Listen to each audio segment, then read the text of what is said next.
ஆரி work beads work readymade தான். நல்லா jasmine cloth நல்ல கிளாத்தில் கொடுத்துருக்காங்க. கை இது வந்து 2 கைக்கு இந்தா கொடுத்துருக்காங்க. இந்தா ஒரு கை, இந்தா ஒரு கை. அப்படியே பேக்கில் இந்தா சுற்றி நிறையா டாட்ஸ் நிறையா போட்டிருக்காங்க பாருங்க. நெக்கு இது.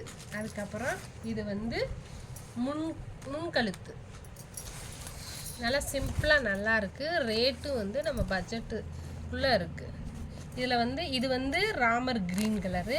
இப்போ இதில் கலர்ஸ் பார்ப்போமா? கலர் பாருங்கள். ஸ்கை ப்ளூ, க்ரீன், நல்லா மெரூன் கலர் நல்லா பட்டுக்கெலாம் மேட்ச் ஆகும். பிங்க்கு, இது வந்து க்ரீன், டார்க் க்ரீன், ப்ளூ, தீப்பெட்டி ப்ளூ மாதிரி இருக்குது. இது வந்து வாடாமல்லி கலர். இது ஒரு பிங்க் மாதிரி. இது பெப்சி ப்ளூ. ஓகே.